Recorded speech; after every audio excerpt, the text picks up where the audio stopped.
ఈ రోజు మనతో పాటు ప్రముఖ ఆధ్యాత్మికవేత్త, అలాగే లైఫ్ కోచ్, అలాగే ఆస్ట్రాలజర్ మనతో పాటు ఆర్బి సుధా గారు ఉన్నారు. వారితో మాట్లాడి మరిన్ని విషయాలు తెలుసుకునే ప్రయత్నం చేద్దాం. మ్యామ్, ఇప్పుడు ఫిబ్రవరి వస్తుంది కదా, అసలు ఫిబ్రవరి నెలలో ఏ ఏ రాశుల వారికి ఎలా ఉండబోతుంది అంటారు? రాశి ఫలితాలు మాట్లాడుకుందాం. అందరికీ ఇంట్రెస్టింగ్ టాపిక్ కూడా నాది. ఫస్ట్ రాశి ఫలితాలు మాట్లాడుకునే ముందు ఎప్పుడు మనం మాట్లాడుకునేది గోచారం మాట్లాడుకుంటాం. అందరికీ తెలుసు 12 రాశులు ఉంటాయి, అలాగే 12 భావాలు చెప్తాము, 27 నక్షత్రాలు, 9 గ్రహాలు. సో ఆ గ్రహాలు ఏంటంటే ఒక చోట ఉండవు. చాలామందికి డౌట్లే ఉంటాయి ఏంటంటే పుట్టినప్పుడు చాలా బాగుంది, ఇప్పుడు చాలా బాగాలేదు, అంటే పీరియడ్ మనకి మారుతూ ఉంటుంది, అంటే దశా సిస్టమ్ అంటే మన టైం మారుతూ ఉంటుందన్నమాట, దేని బట్టి మన నక్షత్రం బట్టి. అలాగే దీంట్లో ఏంటంటే ఇంకా చాలా ఉంటాయి, అంటే లగ్నం చూసుకోవాలి, నక్షత్రాలు చూసుకోవాలి, రాశి చూసుకోవాలి, తర్వాత మిగతా ప్లానెట్స్ కూడా చూసుకోవాలి. అంటే రాశి వారీగా మాట్లాడడం అంటే ఏంటంటే చంద్రుడు ఎక్కడున్నాడో దాన్ని రాశి అంటాం అనమాట. అంటే ఆ భావం కానీ ఆ హౌస్ కానీ, అంటే హౌస్ అని చెప్తూ ఉంటాం, 12 రాశులు అంటాం. సో హౌస్ని మనం ఏంటంటే రాశి అంటాం అనమాట. సో రాశి నుంచి ఏంటంటే 9 గ్రహాలు ఎలా ఉన్నాయో చూడడం అనేది జరుగుతుంది. అలాగే సూర్యుడి నుంచి కూడా మనం చూస్తాము, అలాగే లగ్నం నుంచి కూడా చూస్తాము. వీటిని సుదర్శన చక్రం అని చెప్తూ ఉంటాం. దాంతోపాటు ఏంటంటే మనకి వింశోత్తరి దశా సిస్టమ్ పీరియడ్ ఎలా ఉంది అవి కూడా చూస్తూ ఉంటాం అన్నమాట. ఇవన్నీ చూసుకుంటేనే మనకు కరెక్ట్గా ఒక ప్రెడిక్షన్స్ అనేది ఇవ్వగలం. ఇదంతా ఎందుకు చెప్తున్నాను అంటే ఇప్పుడు రాశి వారీగా మనం మాట్లాడుకోవాలి. ఎందుకంటే మనకి జాతకం ఒక్కొక్కరిది డిఫరెంట్గా ఉంటుంది, అంటే ఒక రోజులోనే చాలా తేడాలు వచ్చేస్తూ ఉంటాయి. ఎందుకంటే లగ్నం మారుతూనే ఉంటుందన్నమాట. అంటే సూర్యోదయం బట్టి మనకి వస్తూ ఉంటాయి లగ్నాలు. సో ఈ లగ్నం ఉదయించే సూర్యుడు అంటాం, దాన్ని బట్టే జాతకం ఒక్క రోజులోనే చాలా మారుతాయి. సో జనరల్గా మనం మాట్లాడుకోవడం అంటే రాశి వారిగానే మాట్లాడుకోగలం, రాశి ఫలితాలే మాట్లాడుకుంటాం అనమాట. ఎందుకంటే మనం లాస్ట్ టైం చేసింది కూడా మనం కొంతమంది ఏం పెట్టారంటే అవును నాకు ఇది అవ్వట్లేదు, ఇది అయింది అంటే రాశి వారిగా మనం మాట్లాడుకునేది సింగిల్ పాయింట్. ఇవన్నీ చెప్పడం అందుకనమాట. సింగిల్ పాయింట్లో మాట్లాడుకున్నప్పుడు అదేంటంటే ఇట్ ఈస్ నాట్ నీ జాతక ప్రెడిక్షన్ కాదు, అది it's not a personal prediction, it is a general prediction. So general ప్రెడిక్షన్స్లో అంటే ఏంటంటే అన్నీ కరెక్ట్గా వస్తాయి, అన్నీ కరెక్ట్గా రాంగ్ అవుతాయి అని చెప్పడానికి ఉండదన్నమాట. అండ్ ఆల్సో రాశి వారీగా మాట్లాడుకున్నప్పుడు నేను చెప్పినట్టు ఒకే ఒక గ్రహం మనం చూస్తున్నాం, అంటే చంద్రుడు. ఏ రాశిలో ఉంటే రాశి అంటాం, అంటే ఏ హౌస్లో ఉంటే దాన్ని రాశి అంటాం అనమాట. సో జనరల్గా రాశి ఫలితాలు ఎప్పుడైనా మాట్లాడుకోవాలి అంటే గోచారం చూసుకుంటాం. గోచార రీత్యా ఈ నెల ఏమవుతుందో చూద్దాము. మనం ఎప్పుడు మాట్లాడుకునేది ఫస్ట్ శనిగ్రహం. శనిగ్రహం ప్రస్తుతం ఎక్కడున్నారంటే మీనరాశిలో ఉన్నారు. ఆయన కూడా ఏంటంటే డైరెక్ట్ మోషన్లో ఉన్నారు. సో తప్పక ఇంకా మీనరాశిలోనే ఆయన ఈ నెల అంతా ఉంటారు. మనం మాట్లాడుకునేది ఫిబ్రవరి రాశి ఫలితాలు. నెక్స్ట్ మనం మాట్లాడుకునేది జూపిటర్, అంటే గురుగ్రహం. గురు ఏంటంటే రిట్రోగ్రేషన్ వక్రించి ఉన్నారు, ఆయనేమో మిథునంలో ఉన్నారనమాట. రాహు కేతువులు ఎక్కడున్నాయంటే మనకి కుంభంలో రాహు, అలాగే కేతు ఏమో మనకి సింహంలో ఉన్నారనమాట. ఇవి కూడా ఈ నెల అంతా ఇక్కడే ఉంటాయి. మనం ముందు కూడా మాట్లాడుకున్నాం, కూటమి జరుగుంది అంటే ఏంటి ధనురాశిలో. ఇప్పుడు అదే కూటమి మనకి మకరంలో జరిగింది. అంటే జనవరి మనకి తెలుసు మకరానికి మనకి సన్ వెళ్ళారు, అంటే మకర సంక్రాంతి కూడా మనం సెలబ్రేట్ చేసుకున్నాము. అలాగే ఏంటంటే ఇప్పుడు సన్ మనకి కుంభానికి 13th ఫిబ్రవరి వెళ్తున్నారనమాట. అలాగే కుజుడు మనకి 23rd ఫిబ్రవరికి వెళ్తున్నారు, ఎక్కడికి మనకి కుంభానికి వెళ్తున్నారు. అలాగే మెర్కురీ అంటే బుధుడు 3rd ఫిబ్రవరికి కుంభానికి వెళ్తున్నారు. అలాగే శుక్రుడు 6th ఫిబ్రవరికి కుంభానికి వెళ్తున్నారు. సో కుంభంలో నేను చెప్పినట్టు మనకి మేజర్ గ్రహం అంటే రాహు గ్రహం ఉంది. అంటే మనం చూస్తున్నాం కూడా మనకి బయట చాలా ప్రపంచ యుద్ధాలు వస్తాయని, అన్ని రేట్లు ఎక్కువ అవడం కానీ, ఫారిన్ పాలసీస్ మారడం కానీ ఇవన్నీ కూడా జరుగుతున్నాయి. సో కొంతవరకు ఏంటంటే ఫారిన్ ట్రిప్స్ కానీ, ఫారిన్ లెట్స్ సే వెళ్ళాలి, అక్కడ సెటిల్ అవ్వాలి అనుకున్న వాళ్ళందరికీ కానీ, లేకపోతే అక్కడ ఉద్యోగం చేసిన వాళ్ళందరికీ కానీ, లేకపోతే బిజినెస్ చేసే అందరికీ కానీ మిశ్రమ ఫలితాలు, అలాగే గవర్నమెంట్ పాలసీస్ మీద ఆధారపడి ఉంటుందన్నమాట. సో కొంతవరకు కొన్ని రాసుల వారికి చాలా బాగుంది, కొన్ని రాసుల వారికి ఎప్పటిలాగే అంత బాగుండదు అని చెప్పడం జరుగుతోంది. అదొకటి కాకుండా అందరికీ ఏంటంటే శని వస్తే చాలా భయపడుతూ ఉంటారు. అంటే ఏలినాటి శని ఎవరెవరికి ఉందో అనేది ఫస్ట్ మాట్లాడుకుందాం. అంటే కుంభరాశి వాళ్ళకి లాస్ట్ ఘట్టం, అంటే లాస్ట్ 2.5 ఏళ్ళు. అంటే 2.5 ఏళ్ళకి ఒకసారి మనకి శని మారుతూ ఉంటాడు. సో లాస్ట్ ఘట్టం ఇంకా 1 సంవత్సరంన్నర ఉందన్నమాట. అలాగే మీనానికి ఏంటంటే 2వ ఘట్టం, అలాగే మేషానికి 1వ ఘట్టం. సో జనరల్గా మనం చూసాము అంటే ఇబ్బంది పడ్డం దేంట్లో ఫైనాన్షియల్ సిచ్యువేషన్స్లో ఈ 3 రాసే వాళ్ళు ఇబ్బంది పడే మనకి సూచనలు ఇక్కడ కనిపిస్తున్నాయి. జనరల్గా ఎప్పుడు మనం చెప్పే పరిహారాలు ఏంటంటే నవగ్రహాల చుట్టూ ప్రదక్షిణ చేయండి అని ఎప్పుడు చెప్తూనే ఉంటాను నేను.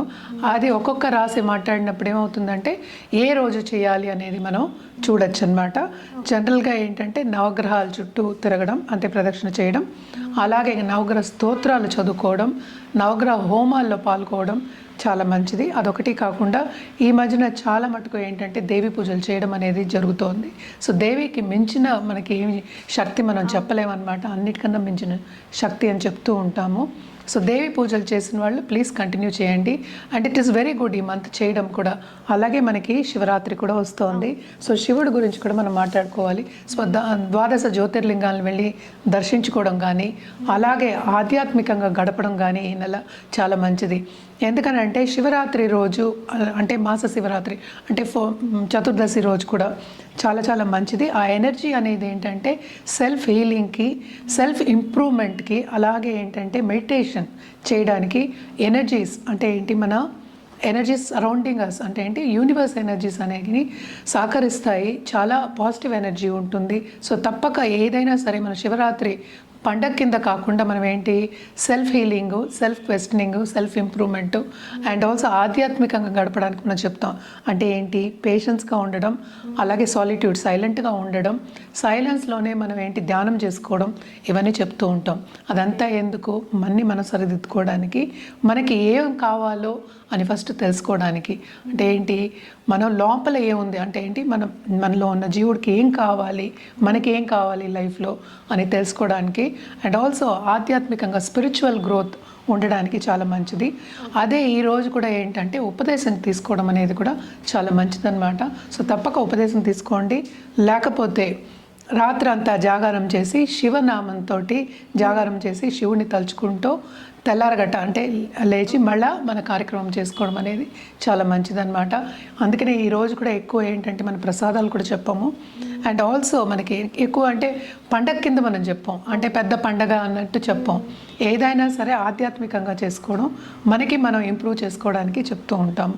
సో జనరల్గా ఏంటంటే నీళ్లు పాలు ఏంటంటే శివుడికి ఏం వేస్తాం, ఇవే వేస్తాం, పళ్ళు ఇవే ఉంటాయి ఎక్కువ. ఇది అన్న పాయసాలు లేకపోతే పరవానాలు అంటే అరిసెలు ఇలాంటివి పెద్ద పండగ కింద మనం తీసుకోకుండా ఆధ్యాత్మికంగా స్పిరిచువల్ గ్రోత్ గురించి మనం ఆలోచించుకుని, ఎందుకంటే ఇది కూడా వెరీ ఇంపార్టెంట్ లైఫ్కి కనుక తప్పక ఆలోచించుకుని ముందుకెళ్ళడం అనేది చాలా మంచిది. మేడం ఈ ఫిబ్రవరి నెలలో మిథున రాశి వారికి ఎలా ఉండబోతుందంటే? మిథున రాశి వాళ్ళకు కూడా చాలా బాగుంటుందని చెప్పాలి. ఎందుకంటే మనం చూసామంటే 8th హౌస్లో మనకి కూటమి జరిగింది. పోయిన నెలలో, ఈ నెలలో సగం వరకు. ఇదంతా ఏంటంటే ఇప్పుడు అన్నీ కలిపి 9వ ఇంటికి వెళ్తున్నాయి. సో భాగ్యం అనేది డెవలప్ అయి ఉంది. సో తప్పక వీళ్ళకి ఏంటంటే అదృష్టం అనేది వీళ్ళని వరిస్తుంది అనే చెప్పాలి. అంటే లక్ష్మీ యోగాలు ఉన్నాయి. అలాగే ఏంటంటే ఇప్పుడు మనకి తెలుసు గోల్డ్ కూడా అందలం ఎక్కుతోంది. అది కొనుక్కునే పరిస్థితి వస్తుంది వీళ్ళకి. అంటే తప్పక వీళ్ళ దగ్గర రాబడి అనేది ఎక్కువ ఉండాలి. సో రాబడి ఎక్కువ ఉండాలంటే కెరియర్ పాత్ బాగుండాలి. సో కెరియర్ పాత్ బాగుంటుంది. దాంట్లో ఏంటంటే ముందుకెళ్ళే ఛాన్సెస్ తొందరగా అంటే పరిగెత్తే ఛాన్సెస్ మనకి ఈ మంత్లో కనిపిస్తున్నాయి. తప్పక వీళ్ళకి సడన్గా డబ్బు వచ్చే సూచనలు మనకి ఎక్కువ కనిపిస్తున్నాయి. అది లాటరీ టికెట్ అవ్వచ్చు, స్టాక్ మార్కెట్ అవ్వచ్చు, ఫైనాన్షియల్ మార్కెట్ అవ్వచ్చు, లేకపోతే ఏదైనా క్రయ విక్రయాలు చేసేది అవ్వచ్చు. అలాగే ఫారినర్స్తో టచ్లో ఉన్నవాళ్ళు, లేకపోతే ఆన్లైన్ కన్సల్టింగ్ చేసేవాళ్ళు, ఆన్లైన్ బిజినెస్ చేసేవాళ్ళు, లేకపోతే ఏంటంటే ఒక కమోడిటీ బిజినెస్ చేసేవాళ్ళు అంటే క్రయ విక్రయాలు చేసేవాళ్ళు, తప్పక ఈ నెలలో వాళ్ళకి రాబడి ఎక్కువ వచ్చే ఛాన్సెస్ మనకి కనిపిస్తున్నాయి. అలాగే మనం చూసాము అంటే 10th లార్డ్ కూడానే ఉన్నారు, 10thలో ఏమో 9th లార్డ్ ఉన్నారు. సో తప్పక ఏంటంటే ప్లస్ పాయింట్స్ వీళ్ళకి చాలా కనిపిస్తున్నాయి. అండ్ ఆల్సో అదృష్టవంతులనే చెప్పాలి, వీళ్ళు కూడాను బాగుంటుందని చెప్పాలి. అదొకటి కాకుండా స్పిరిచువల్ గ్రోత్ అనేది వీళ్ళకి ఎక్కువ ఉంటుంది. తప్పక ఇంకా చదువుకుందాము, ఇంకా ఏంటంటే మనం చేసే బిజినెస్లోనే ముందుకెళ్దాము అనే ఒక సూచన వస్తుంది. తప్పక ఆ దిశలో నడవడం అనేది జరుగుతుంది. వీళ్ళ పెద్దల ఆశీస్సులు చాలా ఉన్నాయి వీళ్ళకి, బ్లెస్సింగ్స్. తప్పక ఈ నెలంతా ఏంటంటే దానికి ప్లస్ పాయింట్ కింద మారుతుందన్నమాట. ఎవరైనా బ్లెస్సింగ్స్ ఉంటే తప్పక బాగుంటుంది కనుక తప్పక వీళ్ళకి మంచి బ్లెస్సింగ్స్ అంటేనే మంచివి, సో తప్పక బాగుంటుందనే చెప్పాలి. అలాగే ఏంటంటే ఖర్చులు అనేవి తప్పక వీళ్ళకి బాగా ఎక్కువ ఉన్నాయి. ఎంత రాబడి ఉందో అంత ఖర్చు అనేది మనకి కనిపిస్తోంది. అది దేని మీద అంటే ఎక్కువ వీళ్ళకి హెల్త్ మీద కాన్సన్ట్రేట్ చేయాలి. సో తప్పక హెల్త్ సెన్సిటివ్ అయ్యే ఛాన్సెస్ మనకి కనిపిస్తున్నాయి. అదొకటి కాకుండా ఇంట్లో శుభకార్యాలు జరిగే ఛాన్సెస్, ఏదైనా సరే శుభ ఖర్చులు పెట్టే ఒక మంత్ కింద మనం తీసుకోవాలి వీళ్ళకి, అంటే మిథున రాశి వాళ్ళకి అనమాట. తప్పక చాలా బాగుంటుంది ఈ నెల అంతా అని చెప్పుకోవాలి. అలాగే స్టూడెంట్స్ విషయానికి వస్తే కనుక ఫారిన్లో ఇప్పుడు మనం సెటిల్ అవ్వాలి, అక్కడ జాబ్ రావాలి అనుకున్న వాళ్ళందరికీ తప్పక ఆపర్చునిటీస్ అనేవి చాలా ఎక్కువ వస్తాయి. అలాగే వాళ్ళు చేసే పనిలో కూడా వాళ్ళకి ఆపర్చునిటీస్ అనేవి చాలా ఎక్కువ వస్తాయి. అలాగే ఏంటంటే వాళ్ళకి కావాల్సిన గోల్ కానీ, వాళ్ళకి కావాల్సిన సబ్జెక్ట్ కానీ, స్టూడెంట్స్కి వాళ్ళకి కావాల్సిన జాబ్ కానీ వచ్చే ఛాన్సెస్ మనకి ఎక్కువ కనిపిస్తున్నాయి. అంటే ఎక్కువ ఇంటర్వ్యూస్ వచ్చే ఛాన్సెస్, అలాగే ఏంటంటే అంటే మనకి మార్కెట్ ఓపెన్ అవుతుందన్నమాట. తప్పక మంచి సూచనలు అనేవి మనకి కనిపిస్తున్నాయి. అలాగే ఏంటంటే తొందరగా పైకి వెళ్ళే ఛాన్సెస్ మనకి కనిపిస్తున్నాయి అన్నమాట. అంటే అనుకున్న సాధించే ఛాన్సెస్ మనకి ఎక్కువ కనిపిస్తున్నాయి వీళ్ళకి. అలాగే దాంపత్య జీవితంలో కూడా కొంతవరకు ప్రతికూల పరిస్థితి కాకుండా అనుకూల పరిస్థితి మనకు కనిపిస్తోంది. అండర్స్టాండింగ్ నేచర్ అనేది పెరుగుతుందన్నమాట. అలాగే మనం చూసామంటే ఇదంతా ఎప్పుడు మనకి ఫస్ట్ వీక్ అయిన తర్వాతే ఇది చాలా బాగుంది. వీనస్ కూడా ఏంటంటే మూవ్ అవుతున్నారు. ఎందుకంటే అంతకుముందు కొంతవరకు ప్రాపర్టీ ఇష్యూస్ రావడం కానీ, లేకపోతే కోర్ట్ కేసెస్లో కొంతవరకు వాళ్ళకి లాభం రాకపోవడం కానీ, ఇవన్నీ మనకి కనిపిస్తున్నాయి. ఫస్ట్ హాఫ్ అంటే ఫస్ట్ వీక్ అయిపోయిన తర్వాత చాలా బాగుంటుంది వీళ్ళకి. చాలా అదృష్టం భరిస్తుంది వీళ్ళకి అని చెప్పాలి. భాగ్యం కూడా చాలా డెవలప్ అయ్యి ఉందన్నమాట. సో అదృష్టవంతులనే చెప్పుకోవాలి. సో హెల్త్ రీత్యా కూడా కొంతవరకు వీళ్ళు జాగ్రత్త పడడం అనేది మంచిదన్నమాట. ఈ నెలంతా తప్పక శివ ధ్యానం మీద ధ్యాస పెట్టడం మంచిది. అంటే ఏంటంటే నేను విష్ణుమూర్తిని కూడా కొలవండి, ఎవరు వద్దంటలేదు. ఎవరిష్ట దేవతలు వాళ్ళు కొలవచ్చు. బట్ స్పెషల్గా ఈ నెలలో శివ ఆలయం దర్శించుకోవడం, అలాగే ద్వాదశ జ్యోతిర్లింగాలకి వెళ్ళి దర్శించుకోవడం, లేకపోతే శివ ధ్యానం చేయడం, లేకపోతే మెడిటేషన్ చేయడం, శక్తి ధ్యానం చేయడం, శివశక్తుల ధ్యానం చేయడం, శివశక్తుల్ని కొలవడం చాలా మంచిది. అదొకటి కాకుండా వీళ్ళు తప్పక ఏంటంటే నరసింహ కవచం చదువుకోండి. ఇప్పుడు విష్ణుమూర్తిని కొలిచేవాళ్ళు నరసింహ కవచం చదువుకుంటే చాలా మంచిదన్నమాట. అలాగే శివభక్తులు అందరూ కూడా భైరవుడిని కొలవడం కూడా చాలా మంచిది. ఎందుకంటే మనకి ఏదైనా పని చేయాలి అంటే తొందరగా అయ్యే ఛాన్సెస్ మనకి కనిపిస్తున్నాయి అన్నమాట.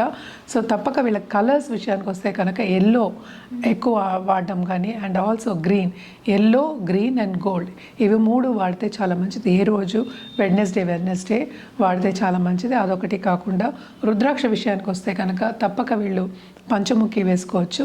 అలాగే ఏంటంటే చతుర్ముఖి రుద్రాక్ష వేసుకోవడం, దాంతోపాటు సప్తముఖి రుద్రాక్ష వేసుకోవడం కూడా చాలా మంచిది. బిజినెస్ పీపుల్కి ఈ నెలంతా చాలా బాగుంటుంది.